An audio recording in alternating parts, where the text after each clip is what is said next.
So this is a fairly interesting diagnostic job from a place out of town. They'd chucked a few parts at it. Now, this is the passenger side fuel rail. This is your mechanical rail dump. So if your pressure gets too high, there's like a tiny ball bearing in a seat and it can actually open and leak off fuel. And this is an electronic rail dump.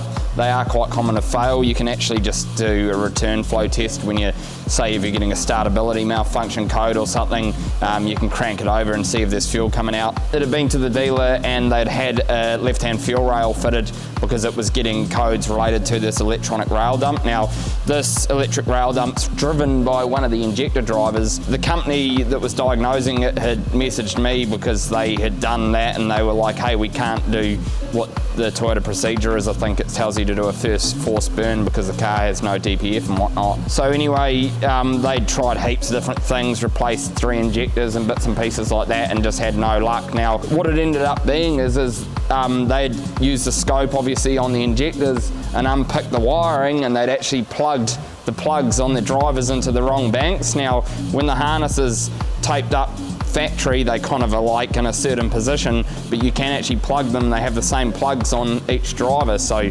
unfortunately what had happened, I would suspect, is that they'd done the diagnostic, replaced the part, and in doing so plugged it back into the wrong drivers. Now what that would do is the injector adaptation values, how it would work is they're trying to trim the fuel at like cruise and idle, so it's adding fuel in on a couple of injectors and it'd be shit, I'm still not adding fuel, and it'd continue to add them until it had maxed out those injectors because the banks were mixed up, so the computer doesn't know which bank it's plugged into. Obviously it knows that it's trimming that left-hand injector, say injector 4, but because they've been plugged into the wrong location, it would be adding fuel and it was doing nothing, so it just kept maxing them out, obviously. So anyhow, once Harry was able to figure out that the harnesses from the wiring colours were plugged into the wrong ones, we corrected it, did a pilot learn on the injectors, and all the adaptation values have come back and checked. Now, this car is overdue injectors. We are going to suggest that he does the rest of them in the near future.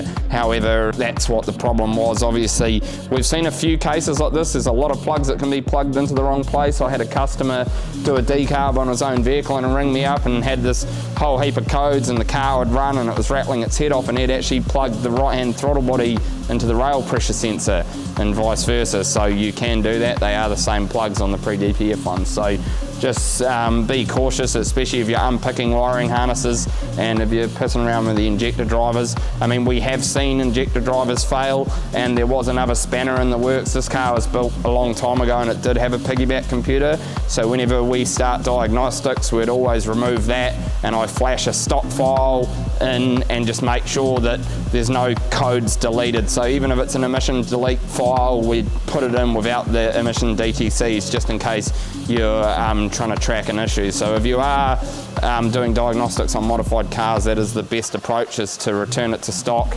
If it's deleted, just do a delete file, but untick all of your DTCs. You know, for instance, if that's a related issue, you'll actually know what it is. So quite an interesting problem, obviously been quite costly for the guy from that little bit of a slip up, and I can assure you we all have slip ups like that over the years. So anyway, we're quite lucky to have diagnosed this one just based off the fact that we're very familiar with the vehicles. There's other cars here, it makes it easy. We do have scope patterns.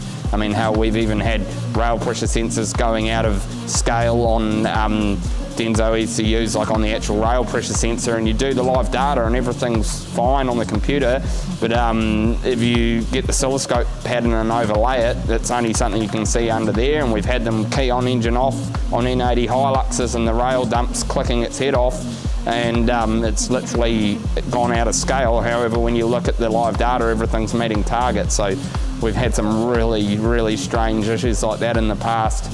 A lot of the time it's related to poor fueling, like we see it a lot on guys running tank diesel on loggers, trucks, lack of fuel filter servicing. You want to do them every service, every 10,000 Ks. And we do the oil and filters every 7.5 on these. That is the schedule for the 1BD. Fuel filters are cheap, these are not. This is over $1,000, so definitely don't take any shortcuts when it comes to your fuel system maintenance. If you guys ever do have issues with mechanical rail dumps, you can dismantle these quite easily. These faces can be linished and you can replace the ball bearings in them, but we do stock replacements. Obviously, if you've got big rail pressure and you've got a fairly big tune in it, you may have to shim these up.